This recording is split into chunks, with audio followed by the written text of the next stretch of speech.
Good morning, my fellow viewers. Today, I want to speak to you about what life is really about and what you actually should be thinking about when you think of yourself. For me, these days, what I'm coming to a realization is the fact that I feel like I don't really owe anyone any explanation of how my life is and why I could not do A and B and why I'm here. The only person I owe myself an explanation, or I actually have to actually report back to, is God and myself. When is Kosako? If only you could actually, there's a motivational speaker I've been listening to, Eric Thomas and some others, Otilam Jitalova, he actually states that Tina, we have that tendency of actually saying that if we actually lend someone money or borrow someone money, for instance, and then that person promises you to return that money end month, when the end month comes and you're expecting that money to come back to you as the owner and it does not come back as you expected it, you actually go claim what is yours from that person that you are actually supposed to deliver so and so and so on the end month. This is our agreement, this is our commitment, this is what you committed yourself to. And we would go claim that, but we actually do not claim what we promise ourselves. For example, we would set goals and say, I'll be waking up each and every day at 5 o'clock to prepare for the day, to actually first have a spiritual session with myself, pray to God, like stuff like that. And when you don't do that, you don't go back to yourself, you don't go to yourself and actually say, you didn't do that, you could not do that, and actually say, go claim what is yours from your own self. We don't do that. That's what we're supposed to do at the current moment. I feel like we shall, each and everything that we promise ourselves, that we commit to ourselves in saying that we're actually going to do that certain thing, when we actually don't do it, I think we should actually look at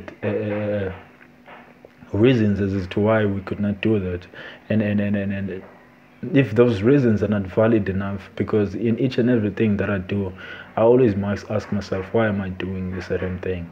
And if, for instance, if I receive 10,000 in cash, my mind will tell me that actually it would automatically come up with the items and things I need from what my eyes have seen, or from what I've experienced in life, due to the things that are desired by my heart, or that my mind has been programmed to desire, and bring them up forth to me as a presentation forth to my mind, and saying that you need food, you need grocery, you need shoes, you need clothes, you need so on and so forth.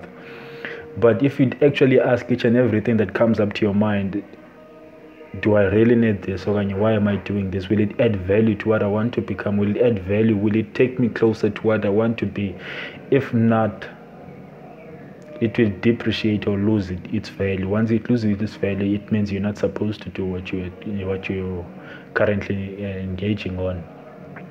So don't do it. And I have this saying that is currently working for me. I am trying to, in each and everything that I do, there are certain things in myself that I don't like, totally, that I don't like, and I don't know why I do them. So for those things, I develop hatred for them. I develop so much hate for them. I develop hatred that is going to, because what I've realized is the fact that, from listening to motivational speakers, of course, that in anything that you develop hatred for, you'd actually you just cut it off like that. When you hate something about you, when you hate something that you actually do, you just like. For instance, I developed the fact that actually, why am I not doing a certain thing? I hate the fact that I'm not doing what I said I was going to do. Once I develop hate for that, for not accomplishing what I said I was going to accomplish, or for that thing of not accomplishing what I say I will accomplish, and develop hatred for, I don't do it anymore, because I make sure what I'm going to do, I do it. because I don't want to go and do what I don't want to do, which is relax and be lazy and do that stuff and ending up allowing what I hate. Because the reason being I hate what I don't like in me is because there's a thing that I wrote on my wall that it says that what you don't hate you allow, and whatever you allow you will never change. So that's why I developed self-hate, is that hatred for that thing that I actually don't like in me, so that I can become the person I want to be, so that I can better myself into becoming my ideal me. So that's how I see it's the same things these days. So in each and every lesson that comes my way, in each and every challenge that comes my way, I take it as an opportunity. I take it as a gift presented to me to actually become the person I want to be. Everything that happens to me is not meant to break me. And there's something I actually came into realization to. I like this coming into realization of things these days. Now that in most cases we actually try to fight people, fight the world. We think that the world is fighting us, or people are fighting us, those certain things, but not realizing the actual battle in the battlefield is in the mind. Because in most of the times that you actually decide on doing something, it is your own mind that will tell you that you cannot do a certain thing. Can you really do that certain thing? It's not that your mind, it's actually your mind has been programmed by your past, by your previous experiences, but what you've been through in the previous years, and what you have been able to accomplish in the previous years, have programmed your mind into making some sort of a belief system for you, that you believe what is possible for you due to what you have been through, what your past says you are, what your experiences are. So these days I am trying to change the way I think, and each and every opportunity that comes my way, it does not have to be my past that will define who I am. I decide, because there's a guy that said, when I was listening to that, actually said that your past and then your experiences have decided who you are at the early ages, around about when you're a teenager, 16, 17 or something. That's when you decided you cannot do a certain thing, you can't do a certain thing. Then it's when you decided the limits to you, the possibilities to you, the capability that you have, without actually realizing, because you're continuously evolving. You're a person.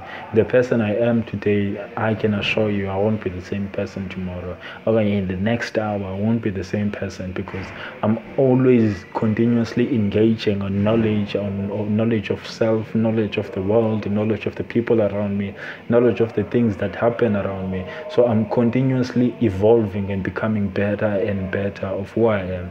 And one of the things that really take into a character of a person, that really make a character of a person, is things that we don't like, is things that actually take us out of our comfort zone. It's things that actually make us unstable, that make us a bit confused, that shake us a bit. Those things that shake us a bit is because they test who you are, they test the character, they actually trying, they're there to improve you, they're there to actually modify you. It's more like iPhones or phones, and phone like technology, if I may say. Every challenge that comes your way, it's more like an upgrade presenting itself to you, that wants to upgrade you into becoming a better version of yourself. So if we take it that way, and try to change the way we see things and the way we believe in things, because if we would actually get to a point whereby you would believe anything is possible for you, and try to reprogram your mind into knowing and believing that anything is possible for you, each and every day, having that mind, ideology of that anything is possible for you. Nothing will be impossible for you. Trust me. So each and every day, wake up and do something that's gonna drag you closer to what you want to become, to the kind of person you want to be. Lastly, but not lastly, if you like what you hear from me, please subscribe, and I'll see you on the next video. Lots of love.